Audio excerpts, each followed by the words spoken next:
오늘 본문의 시작은 이 야고보의 죽음으로 시작을 하죠. 사실 지금 앞에 나와 있는 본문들을 보게 되면 이 복음이 사방으로 퍼져 나가고 이방인들의 교회들이 세워져 나가고 하나님의 이끄시는 그 선교의 놀라운 역사들이 이제 기록이 되고 있습니다. 그래서 사실은 순교의 사건이 있었지만 스데반이라는 순교가 있었죠. 스데반의 죽음. 하지만 그것이 결국 선교로 이어지고 하나님의 복음은 이 자신들의 생각의 울타리마저도 뛰어넘어서 그 믿음의 전파가 정말 놀라운 속도로 펼쳐져 가는 것을 보여주는 거죠. 그리고 다비다라는 죽은 여인을 베드로가 욕바에서 살리는 일까지 있었고, 그리고 베드로 자신으로 보면 고넬료를 회심시키는, 또 거기에 성령의 역사가 있게 되는, 그래서 이방인에게 하나님의 역사가 전해지는 놀라운 일들을 목격하게 되는 목격자로서의 경험까지도 있어요. 그래서 11장의 끝이 얼마나 흥분되게 끝나냐 하면 11장 26절에 보면 그 중간에 이렇게 나옵니다. 둘은 바나바와 이제 사울이죠. 둘이 교회에 1년간 모여있어 큰 무리를 가르쳤고 제자들이 안디옥에서 비로소 그리스도인이라 일컬음을 받게 되었더라. 그러니까 얼마나 이들이 하나님 바로 예수 그리스도의 복음에 충실한 삶을 살려고 했다면 그들이 그리스도를 따르는 자라고 다른 사람들의 행동과는 너무나도 다른 행동을 하면서 살기에 그들이 구분되어서 그리스도를 따르는 자들이라고까지 부름을 받게 되었을까. 그리고 그들이 양육되고 또 예루살렘에 가뭄이 오게 되는 것을 예언을 통해 듣고 그들이 헌금까지 또 바나바와 사울의 손에 들려서 예루살렘에 보내는 것, 그게 이제 11장의 마지막의 대목으로 나온다라는 거죠. 뭔가 이게 잘 되고 있어요. 이방인의 교회도 성장하고 있고요. 형제 사랑하기를 그치지 않고 이제 유대인 이방인이 아니라 그들이 서로 그리스도인이라고 불리우며 그 정체성을 가지고 살아가며 복음이 땅끝까지 지금 정말 퍼져나가고 있는 그 와중에 갑자기 12장에서 이런 이야기가 나오는 거예요. 헤롯 왕이 손을 들어 교회 중에서 몇 사람을 해하려 하여 요한의 형제 야고보를 칼로 죽이니. 이 갑자기 이 무서운 이야기가 탁 등장하는 거죠. 드디어 사도 중에 한 사람이 처음으로 순교하는 일이 벌어져요. 이 야고보라고 하면은 사실은 굉장히 중요한 사람 중에 하나죠. 왜냐하면 복음서를 읽다 보면 예수님이 변화산에 올라가실 때도 그렇고 뭐 야이로의 딸을 고치시고 베드로의 장모 열병을 고치시고 많은 일들을 행하심에 있어서 특히 3명의 제자들을 데리고 가실 때가 많았어요. 그게 베드로와 야고보와 요한이죠. 야고보와 요한은 형제고, 그러다 보니까 이 자기들 스스로 생각할 때도 베드로가 수제자인가 아니면 자신들 두 형제가 바로 예수님의 수제자인가에 대한 다툼들이 있었어요. 예수님이 유대 왕국을 회복하시고 로마를 물리치시면 그곳에 정말 좌편 우편에 자신들이 앉아야 되겠다 라고 예수님한테 따로 가서 이야기할 정도로 그 예수님의 수제자를 자임했던 사람들이죠. 실제로 마가복음 10장을 보게 되면 10장 35절 그 이하에 이런 말씀이 있어요. 세베대의 아들 야고보와 요한이 주께 나와 여짜오되 선생님이여 무엇이든지 우리가 구하는 바를 우리에게 하여 주시기를 원하옵나이다. 이르시되 너에게 무엇을 하여 주기를 원하느냐? 여짜오되 주의 영광 중에서 우리를 하나는 주의 우편에 하나는 좌편에 앉게 하여 주옵소서. 그러니까 12 제자들 중에서도 자신들이 우두머리가 되겠다라고 이야기를 하는 거죠. 그때 예수님 뭐라고 하셨냐면 예수께서 이르시되 너희는 너희가 구하는 것을 알지 못하는도다. 내가 마시는 잔을 너희가 마실 수 있으며 내가 받는 세례를 너희가 받을 수 있겠느냐? 그들이 말하되 할 수 있나이다. 예수께서 이르시되 너희는 내가 마시는 잔을 마시며 내가 받는 세례를 받으려니와 내 좌우편에 앉는 것은 내가 줄 것이 아니라 누구를 위하여 준비되었든지 그들이 얻을 것이니라. 그들이 이제 예수님의 말에 따라서 우리는 그 잔을 받을 수가 있습니다. 그 세례를 받을 수가 있습니다. 그렇게 얘기를 했었죠. 그리고 실제로 예수님이 십자가를 못 박아 죽으신 것처럼 그 잔을 선뜻 마시겠다고 한 야고보가 또 순교를 하게 되는 거예요. 이 본문의 사건이 일어난 시기가 주후 한 43년, 44년 정도 되는 거예요. 그러니까 야고보하고 요한이 예수님께 지금 말한 좌편과 우편에 앉게 해달라고 이야기한 지 한 10년 정도가 지난 겁니다. 10년 후에 자기가 이렇게 죽을 거라고 전혀 예상도 못했겠죠. 그들이 자신의 앞을 하나도 알아보지 못하고 하나님께 엉뚱한 것만을 구했던 과거의 모습이 있고, 또 우리도 세상을 살아가면서 우리 앞날 알지 못하면서 쓸데없는 것을 구하게 되는 우리의 모습도 보이기도 하고, 어찌됐든 간에 이 야고보는 그렇게 죽었어요. 그리고 나서 베드로까지 잡혀 들어가는 일이 벌어져요. 그러니까 이 야고보도 이렇게 되고 베드로도 이렇게 되고, 이게 한치 앞을 알 수가 없게 된 겁니다. 지금까지는 뭔가 하나님의 역사, 성령의 역사로 뭔가 이렇게 쫙쫙 펼쳐나가는 어떤 이야기였는데, 갑자기 야고보 죽고 베드로도 거의 죽을 지경에 이르렀어요. 유월절 지나서 백성 앞에 끌어내겠다는 이야기는 죽여버리겠다라고 헤롯이 이미 예정을 한 것이죠. 이게 예루살렘 교회 얼마나 큰 위기인지 모르고, 또 하나님은 왜 이러한 위기 가운데 야고보 사도를 구해주시거나 경고하시거나, 또 베드로가 잡히기 전에 예를 들어서 뭐 천사를 보내실 수도 있고 여러 가지 방법들을 통해서 이러한 어려움들을 피해갈 수 있도록 하실 수 있는데, 왜 이렇게 험악한 죽음과 위기 가운데 두실까? 우리가 한번 오늘 생각해 보기 원해요. 먼저 이 헤롯 왕이라는 사람이 어떤 사람인지 우리가 한번 좀 볼 필요가 있습니다. 성경에는 헤롯이라는 이름이 많이 등장해요. 근데 그 헤롯들이 다 같은 사람이 아닙니다. 예수님이 탄생하시고 그 동방 박사를 만나고, 그래서 이제 그 갓난아기들을 다 죽였던 사람들은 헤롯 대왕이에요. 그리고 그 다음에 그 아들들이 있는데, 헤롯 대왕이 죽고 나서 자신의 영토를 쪼개가지고 아들들에게 나눠주게 됩니다. 그래서 그 아들들이 있는데, 그 아들들 중에 하나가 헤롯 안티파스라는 사람도 있고, 헤롯 빌립이라는 사람도 있고, 헤롯 아켈라오라는 사람도 있어요. 그러니까 다 헤롯이잖아요, 앞에가. 그러니까 그 사람이 그 사람 같아요.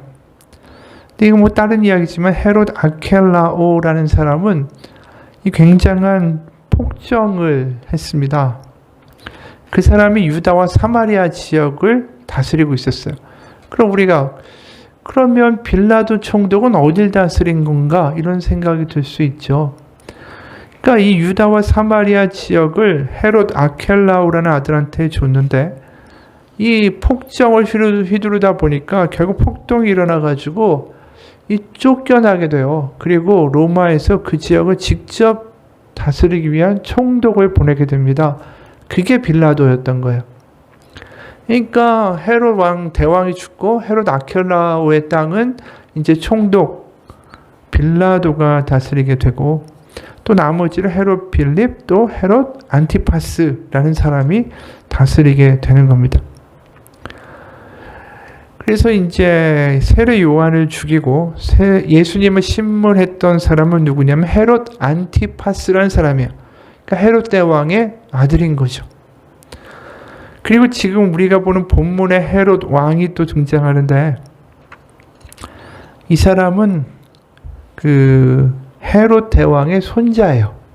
그러니까 아들들이 아니고 그 다음 때라는 거죠. 그래서 헤롯 아그리빠라는 사람이에요. 이 사람이 야고보를 죽이고 지금 베드로를 옥에 가둔 사람입니다. 그리고 우리가 사도행전을 쭉 읽다 보면 마지막에 사도 바울이 이 헤롯 왕에게 신문을 당하고 자기가 간증을 하는 그런 대목이 나와요. 로마로 압송되기 전에.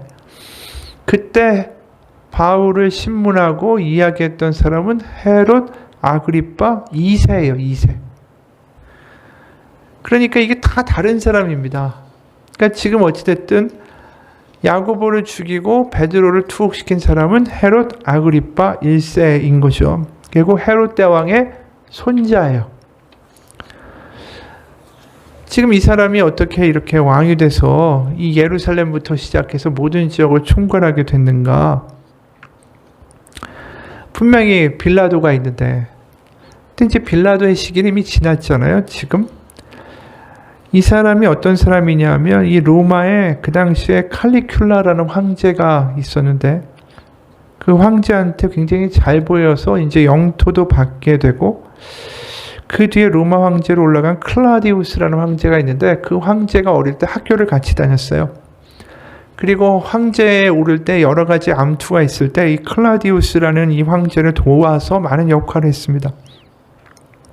그래서 지금 우리가 아까 얘기했잖아요. 헤롯 대왕이 죽고 아들들한테 나눠줬고 그 중에 아들 하나는 쫓겨나고 빌라도가 들어오고 그래서 다 쪼개져 있던 영토를 사실상 이 헤롯 아그리빠 손자란 사람이 싹 다 다시 통치하게 돼요. 왜냐하면 로마 황제가 올라가는데 공을 세웠으니까. 그래서 결국 유다와 사마리아의 통치권부터 시작해서 헤롯 대왕 할아버지가 다스리던 모든 영지를 거의 다 회복해서 다스리게 되는 겁니다. 이제 기고만장한 거죠. 이제 자신의 어떤 영토와 자신의 어떤 권력 안에 들어오니까. 그러니까 한마디로 이 기독교를 자신의 정치적 기반의 위협이라고 생각을 한 거예요. 그래서 이제 토벌을 하려고 하는 거죠. 그런데 이런 야고보의 죽음이 사실은 스데반의 죽음과는 조금 성격이 달라요. 어느 정도냐면 지금 스데반이 순교할 때 보게 되면 우리가 사도행전 8장 2절에 보면 이런 기록이 나옵니다. 사도행전 8장 2절 보면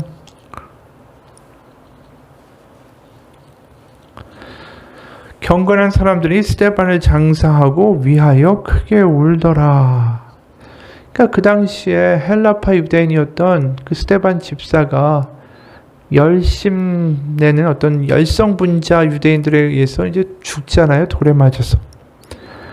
그때까지만 해도 사실은 이들이 이 스데반 집사가 죽은 것에 대하여 이제 울고 공개적으로 뭔가 이렇게 애도하고 이런 행동들이 가능했어요. 그런데 지금 사실상 헤롯 왕이 핍박해 들어올 때는 너무 이제 궁지에 몰리다 보니까 그를 야고보를 장사했다, 야고보를 위하여 뭐 통곡했다, 뭐 이런 표현들조차 나오지 않아요. 그냥 야고보라는 그 위대한 사도가 있는데도 그냥 오늘 2절 3절 넘어갈 때 보면 요한의 형제 야고보를 칼로 죽이니 유대인들이 이를 기뻐하는 것 보고 베드로를 잡았다. 그냥 이렇게 연결되고 있어요.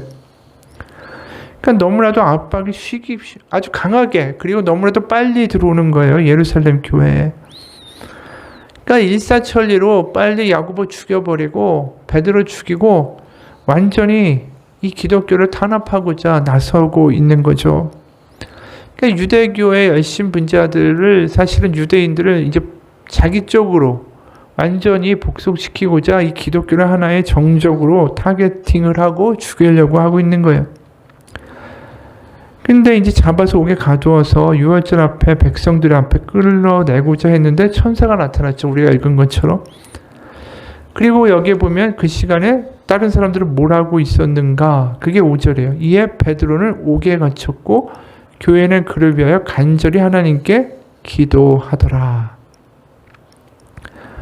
그러니까 간절히 기도했는데 하여튼간 베드로에게 천사가 나타나서 그를 풀어놓고 그리고 그가 이 기도하고 있는 교회, 가정교회였겠죠? 그곳에 베드로가 등장하니까 이 아이의 말을 믿지 못해요. 그리고 설사 나타났다 하더라도 그건 죽은 자의 수호천사가 나타난 것이다 라고 이야기합니다. 그러면서 16절에 이렇게 기록해요. 베드로가 문 두드리기를 그치지 아니하니 그들이 문을 열어 베드로를 보고 놀라는지라. 성경에서는 그들이 놀랐다라고 기록하는 거죠. 결국 사실은 이 베드로 100% 죽는다라고 생각하고 있었다라는 거예요. 야고보의 죽음, 베드로의 죽음, 이게 지금 너무나도 강력하게 압박해 들어오니까. 그런데 이 갑자기 베드로가 살아오니까 이들이 너무나도 의외의 것을 보고 믿지 못했다. 뭐 이렇게 얘기할 수 있는 건데 누군가는 그런 얘기도 해요. 그들이 기도를 하면서도 기도가 응답되는 것을 믿지 못했다. 왜 열심히 기도해놓고 막상 베드로가 오니까 기도가 왜 하나님에 의해서 응답될 거라는 것을 믿지도 못하고 기도하는가? 기도가 이루어질 걸 믿고 기도해야 되지 않는가? 뭐 이런 이야기를 하는 경우들도 있어요. 사람들이. 근데 우리가 좀 더 생각해 보면 이들이 기도한 것이 반드시 베드로가 살아오기를 기도한 것일까? 그런 건 아닌 것 같아요. 왜냐하면 그들은 이미 순교의 사건을 경험했어요. 스데반의 죽음. 교회가 정말 화목하고 서로 간에 분쟁 없이 나누고 헬라파 또 유대파 기독교인들 다 언어의 장벽도 생각하지 않고 오히려 헬라파, 그 당시에 헬라어밖에 할 줄 모르는 그 소수파들을 위해서 교회의 7집사 리더십을 그들에게다 몰아주고 얼마나 아름다운 모습으로 교회가 서가고 있었어요. 그런데 그러다가 갑자기 스데반이 확 죽었잖아요. 그들은 그것을 경험했어요. 그런데 그 스데반의 죽음이 절망으로 끝나지 않고 그 일을 통해서 사마리아의 빌립이 가서 내시를 복음화시키고 사마리아에 복음을 전하는 일이 벌어지고 그 일을 통해서 사방으로 사람들이 나가면서 안디옥에 교회가 세워지는 걸 보게 되고 그들은 순교하는 것이 복음의 끝이 아니다라는 것을 분명하게 보게 된 사람들이에요. 사도행전은 분명히 이렇게 이야기하죠. 사도행전 11장 19절부터 이미 제가 좀 한 이야기지만 보면 그때 스데반의 일로 일어난 환란으로 말미암아 흩어진 자들이 베니게와 구브로와 안디옥까지 이르러 유대인에게만 말씀을 전하는데 그 중에 구브로와 구레네 몇 사람이 안디옥에 이르러 헬라인에게도 말하여 주 예수를 전파하니 주의 손이 그들과 함께 계심에 수많은 사람들이 믿고 돌아오더라. 그러니까 이게 스데반의 순교가 자신들이 보기에도 이게 촉발이 되지 않았으면 그들이 예루살렘을 떠나지 않았을 거예요. 스데반의 순교 때문에 사방으로 흩어지게 됐고 그 결과 사방에서 복음의 결과들이 막 나타나는 것을 본 겁니다. 게다가 스데반의 죽음 이후에 이어서 바울의 회심의 사건까지 벌어지는 걸 보게 되잖아요. 그래서 8장을 보게 되면 스데반의 죽음을 그들이 슬퍼하죠. 애도하죠. 하지만 8장 4절 이후를 보면 그 흩어진 사람들이 두루 다니며 복음의 말씀을 전할세 빌립이 사마리아 성에 내려가 그리스도를 백성에게 전파하니 무리가 빌립의 말도 듣고 행하는 표적도 보고 한 마음으로 그가 하는 말을 따르더라.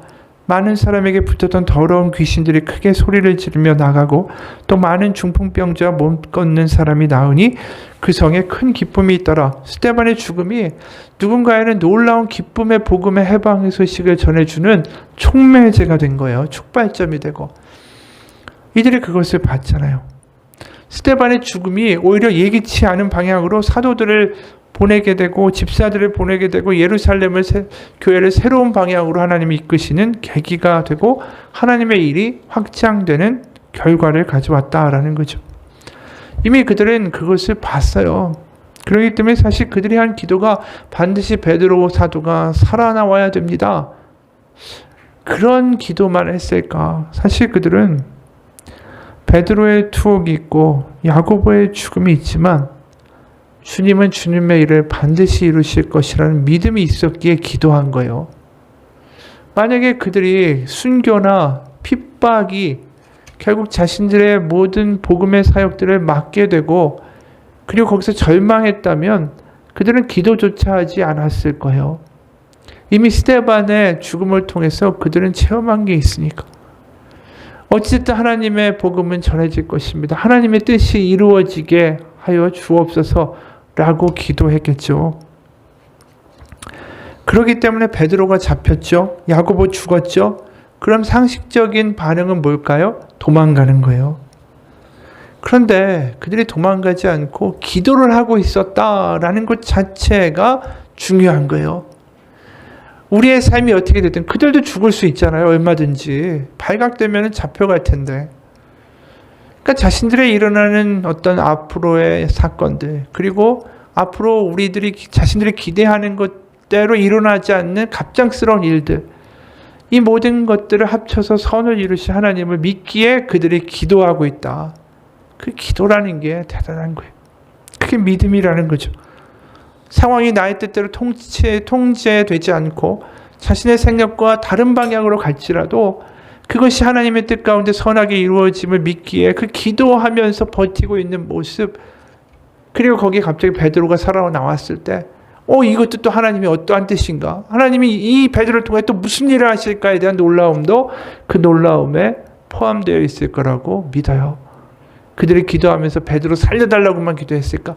그렇진 않았을 것 같아요. 베드로의 죽음은 또 다른 하나님의 역사를 이루실 것입니다. 라는 걸 이들은 믿기 때문에.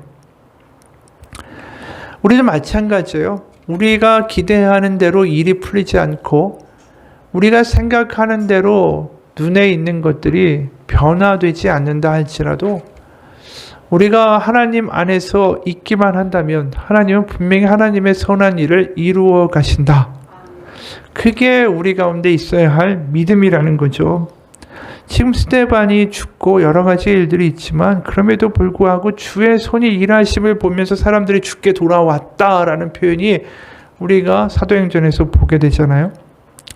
송중기 목사님이란 분이 있어요. 이분이 책을 썼는데 이분이 재정적으로 되게 어려울 때가 있었대요. 그래서 이제 원래 목사님은 목회를 해야 되잖아요. 그런데 이 워낙 힘들고 여러 가지 상황이 여의치 않고 교회에서 사역할 수 있는 어떤 계기가 생기지 않고 그래서 이제 고시원에서 24시간 총무 아르바이트를 하게 됐어요. 어떤 목사님이 그런 걸 하고 싶어 하겠어요. 본인이 원해서 고시원 총무하겠다고 나서는 목사님이 어디 있겠어요. 어떻게 보면 그가 떠밀려 내려가게 된 것이고 그가 원하지 않지만 그런 상황에 놓여진 거죠. 그런데 그곳에서 주님의 손이 함께 하셨다라는 간증을 이분이 이렇게 해요.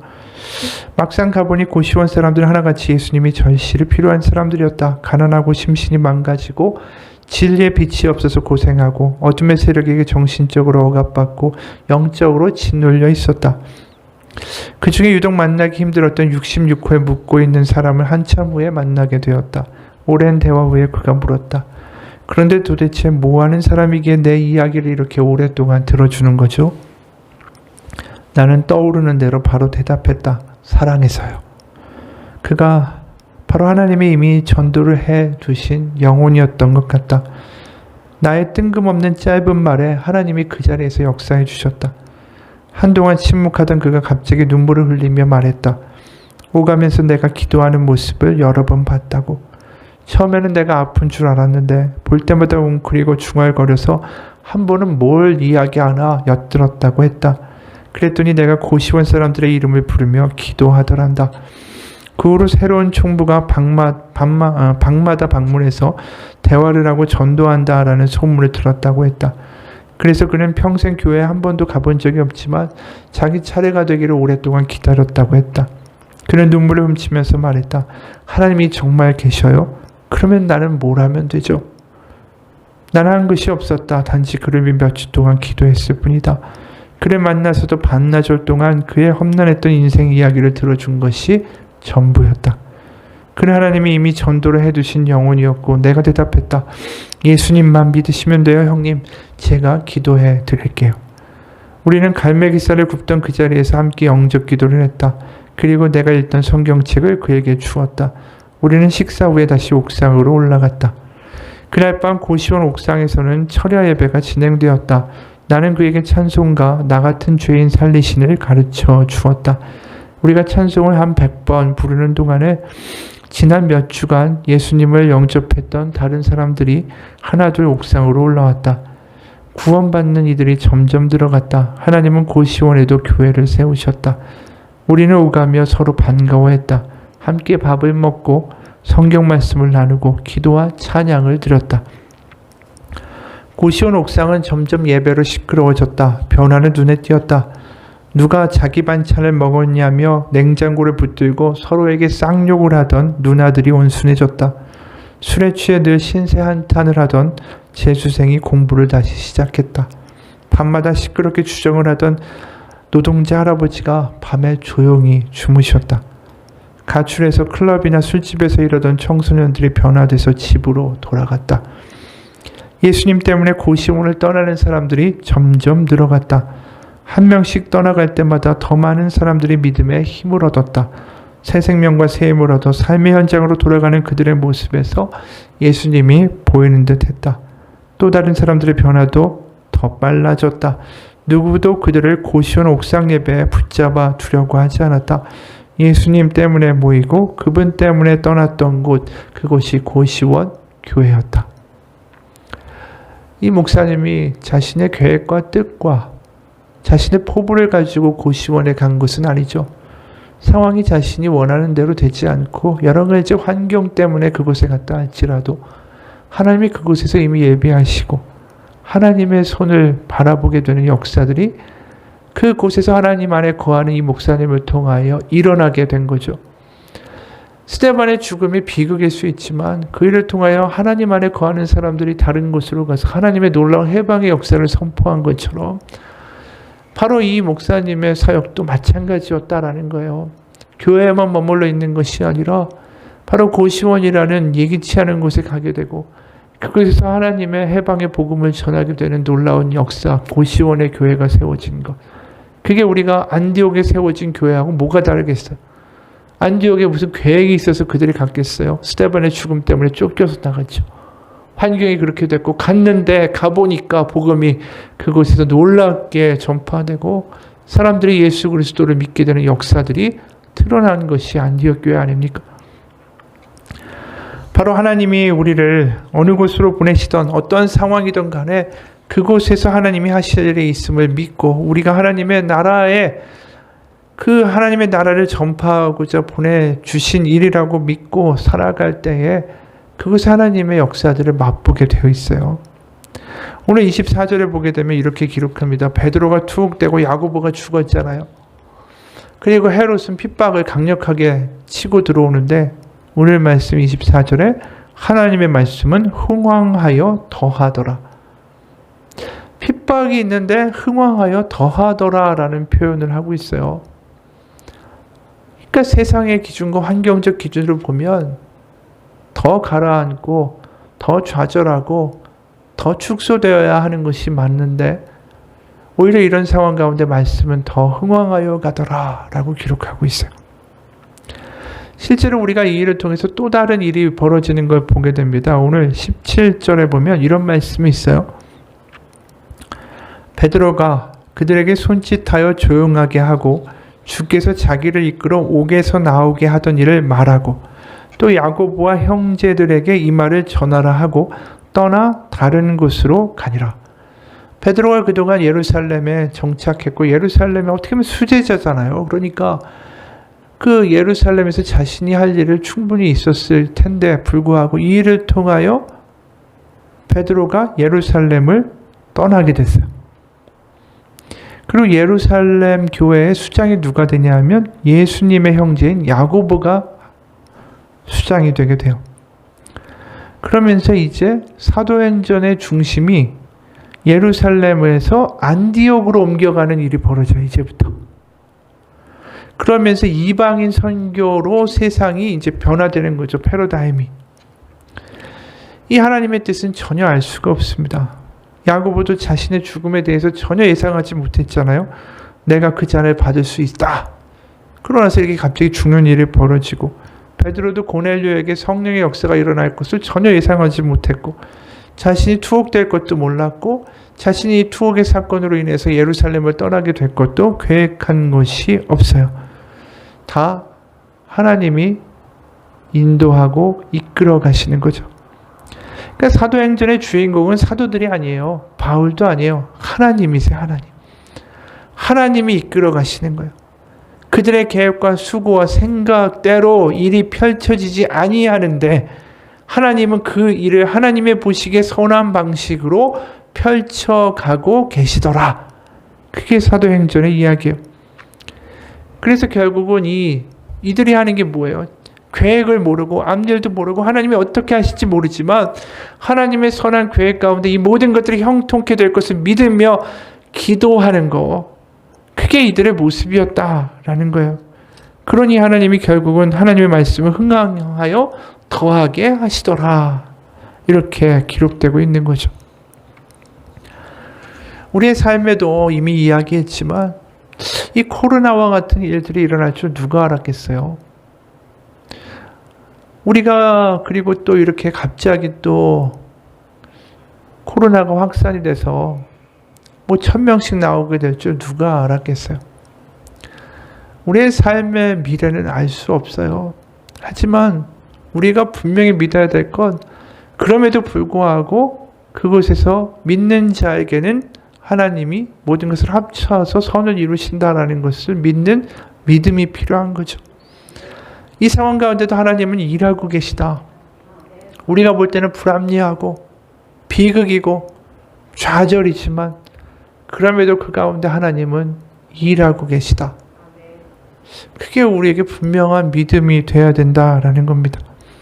이찬수 목사님, 전에 한번 이 이야기를 읽어드린 적이 있는데 그분의 간증이에요. 나의 아버지는 고신교단에서 목회하시던 목사님으로 정말 경건하신 분이었다. 그리고 교회를 전심으로 사랑하셨다. 조그만 개척교회의 담임 목사님이었는데 교회를 위해서 40일 동안의 금식 기도를 하시다가 그만 17일째 되던 날 하나님의 부르심을 받고 세상을 떠나셨다. 당시 나는 하나님을 도저히 이해할 수가 없었다.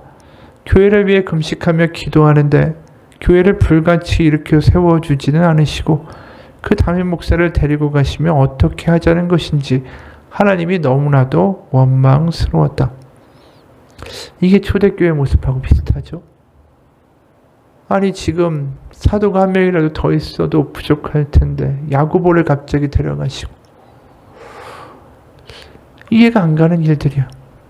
그래서 하나님이 원망스러웠대요. 하지만 내가 당시 가장 이해하기 힘들었던 분은 하나님도 아버지도 아닌 바로 우리 어머니였다. 어머니는 예수님을 영접한 이후에 단 한 번도 하나님을 원망해 본 적이 없다는 것이다. 목사인 남편이 그토록 싸늘한 시신이 되어 돌아왔는데 보통 사람 같으면 목사라는 직분에 대해 회의감이 들지 않겠는가. 그런데 어머니는 어릴 때부터 자꾸 나한테 너는 커서 목사가 돼야 된다 라고 말씀하시곤 했다. 너희 아버지는 교회를 정말 사랑하셔서 교회를 위해 금식하시는 도중에 돌아가셨단다. 하나님께서 너무 빨리 부르셔서 미처 열매를 거두지 못하셨지. 그러니 자식인 네가 아버지의 뒤를 이어서 열매를 거두어야 한다. 막내인 나에게 아버지의 뒤를 이어 목사가 되라고 하시는 어머니 말이 너무나도 견디길 수 없이 싫었다. 어머니는 겉으로 온순하고 착한 내가 목사감이라고 생각하신 것 같다. 속은 바리새인과 같았는데 말이다. 몇 년 전에 미국에서 집회를 마치고 어머니가 계시는 시카고에 들렸다가 어머니로부터 놀라운 이야기를 들었다. 처녀 시절 예수님을 영접한 어머니는 예수님을 영접한 이후로 단 한 번도 하나님을 원망해 본 적이 없다라는 것이다. 그 이야기를 듣는데 내 머릿속으로 지난날에 대한 필름이 빠르게 지나갔다. 그러면서 아버지가 40일 금식 기도를 하러 가셨다가 싸늘한 시신이 되어 돌아오셨던 그날 밤이 생각났다. 우리의 관점으로는 도저히 이해할 수가 없었던 그날에도 어머니는 하나님을 원망하지 않았다는 것이다. 이 사실이 믿어지는가? 우리 어머니가 이상한 분일까? 생각도 없고 감정도 없고 남편이 죽든지 말든지 상관이 없는 분일까? 어머니의 관점과 하나님의 관점이 충돌하던 그날 밤을 생각해보자. 남편의 금식 기도를 통해 교회가 불같이 일어날 것이라고 믿었던 어머니의 관점과 그런 남편을 데려가신 하나님의 관점이 충돌했을 때 얼마나 마음속에서 큰 갈등과 분쟁이 일어났었겠는가? 얼마나 싸웠겠었는가? 하나님을 원망하고 싶은 마음이 본능처럼 일어나는 그날 밤 우리 어머니는 자신의 본능과 얼마나 집요하게 싸웠을까? 끈질긴 어머니의 기도로 30살 때 내가 목회의 길에 들어섰다. 그리고 기도만 하고 미처 열매를 거두지 못하고 돌아가신 아버지의 기도의 열매를, 교회를 향한 그 기도의 열매를 자식인 내가 지금 말도 안 되는 놀라운 방법으로, 이유를 설명할 수 없는 신비한 방법으로 거두고 있는 것이다. 우리 어머니가 어린 나를 무릎에 앉혀놓고 눈물로 부르던 찬양이 하나 있다. 아, 하나님의 은혜로 이 쓸데없는 자 왜 구속하여 주는지 난 알 수 없도다. 내가 믿고 또 의지함은 내 모든 형편 아시는 주님 늘 보호해 주실 것을 나는 확실히 아네. 풍랑은 잠잠하지 않다. 아버지가 돌아가시고 사택을 비워줘야 하는 상황에서 우리 가족은 길바닥에 내앉았다. 죽을 고생을 해야 할 만큼 풍랑은 여전히 거세게 일었다. 하지만 자기의 모든 형편을 잘 아시는 주님이 늘 돌보실 것을 확실히 아는 어머니의 믿음이 오늘의 나를 있게 만들었다. 우리는 우리의 관점을 하나님의 관점 앞에 굴복시켜야 한다. 나의 관점을 내려놓지 않고서는 이 땅에서 일어나는 수많은 일들을 이해할 수 없다. 퍼즐 조각을 맞추듯이 오랜 시간이 지나고 나서야 그때 돌아보면 하나님께서 모두 옳으시다라는 것을 인정하게 된다. 우리의 인생도 정말 예기치 않은 일들이 벌어져요. 복잡한 일들, 충격적인 일들, 때로는 슬픈 일들이 우리 삶 가운데 벌어집니다. 이해하려고 해도 이해가 안 가고, 그럴 때 우리에게 필요한 건 이해가 아니라 믿음이에요. 믿음. 바로 주님이 선하시고 신실하시고 자비가 많으시며 우리를 위해 그 아들 예수 그리스도를 주기까지 우리를 사랑하시는 하나님이시다. 그 믿음이 우리에게 필요한 거죠. 사도 바울이 얼마나 많은 일들을 겪어요. 자신이 하나님의 일을 하면 모든 게 다 형통하고 잘 됐으면 좋을 텐데, 그가 고린도후서에서 고백하는 고생의 이야기들을 들어보면 강도를 당하고 파손을 당하고 40대에서 하나 감암매를 맞고 돌을 맞고 태장을 맞고 온갖 고생의 이야기들을 해요. 하나님을 믿는데 왜 그런 일이 일어나나? 그런데 그가 로마서 8장 35절에 뭐라고 얘기합니까? 누가 우리를 그리스도의 사랑에서 끊으리요? 환난이나 공고나 박해나 기근이나 적신이나 위험이나 칼이랴. 그러면 37절에 그러나 이 모든 일에 우리를 사랑하시는 이로 말미암아 우리가 넉넉히 이기느니라. 하나님을 믿는다고 해서 모든 어려움과 환난과 때로는 이런 당황스러운 일들이 다 비껴가는 게 아니에요. 그러한 일들이 있다 할지라도 그곳에서 우리가 주님만 바라보는 믿음을 갖기 원합니다. 내가 설사 뭔 일이 안 된다고 해도 그곳에 하나님이 안 계신 게 아니에요. 지금 사도들이 죽고 사도들이 도망가야 되는 상황이 정말 끔찍한 것 같지만 그곳에 하나님이 놀라운 일을 계획하고 계시다. 그리고 그 일을 하신다. 그게 사도행전의 이야기 아니에요. 설사 비극의 자리에도 하나님의 일은 이루어지고 있어요. 바로 베드로가 갇힌 오간에서도, 아까 목사님이 어쩔 수 없이 가야 됐던 고시원에서도, 이찬수 목사님의 어머니가 슬피 울어야 될만 했던 골방에도 하나님의 일은 이루어지고 있었어요. 바로 우리 인생의 어려운 상황 가운데도 하나님의 일은 지금도 이루어지고 있습니다. 누구에 의해서? 믿음으로 살아가는 사람들에 의해서. 우리가 이제 성탄절을 맞이하죠. 성탄절에 분명히 보여주는 메시지는 뭡니까? 정말 이 땅에 초라하고 낙담하고 별 볼 일 없고 무시당하는 모든 이들, 그들의 삶이 절대 그렇게 끝나지는 않을 거라는 거예요. 하나님을 합쳐서 결국 하나님의 뜻 가운데 하나님의 선한 일을 이루어 가신다. 그게 마리아의 기도 아니에요. 역전의 기도. 결국 하나님이 우리를 위하여 예비하신 놀라운 미래가 있습니다. 우리가 지금 필요한 건 이해하려고 하는 게 아니라 믿으려고 하는 거예요. 믿음으로 가다 보면 그것이 하나님의 성령의 역사가 우리 가운데, 그 믿음이 나만의 믿음이 아니라 하나님이 나를 믿고 계시다라는 믿음인 것을 알게 됩니다. 그 성령의 충만한 가운데 믿음으로 살아가시는 우리의 삶이 되기를 주님의 이름으로 축원합니다. 기도하겠습니다. 하나님 아버지, 모든 것이 내 때대로 되고 내가 그린 그림 되고 내가 계획한 것대로 되고, 사실 그런 삶이 믿는 삶이 아닙니다. 내가 원하는 것대로 된다면 믿음이 뭐가 필요하겠습니까?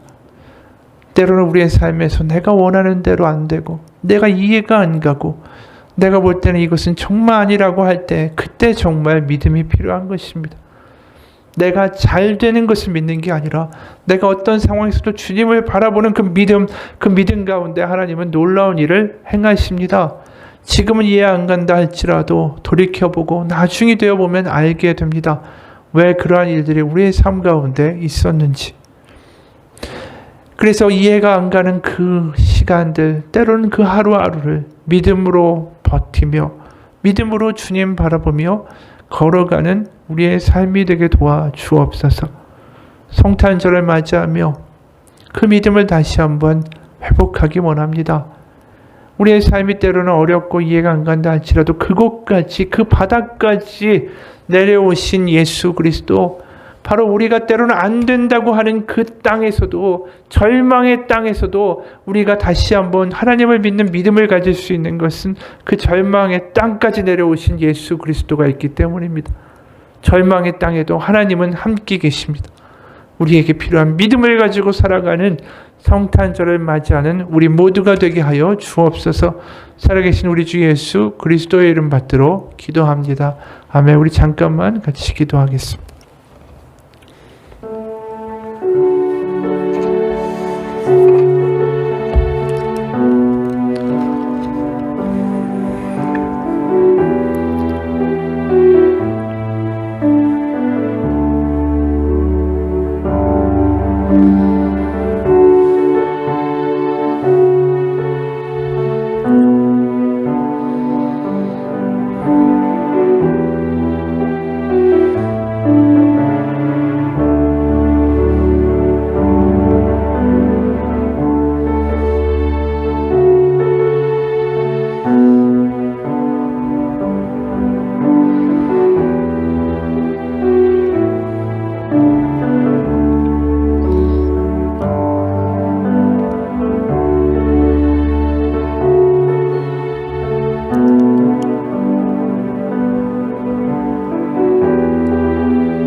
하나님, 이 성탄절을 맞이하는 우리에게 정말 믿음을 가지고 살아가기 원합니다.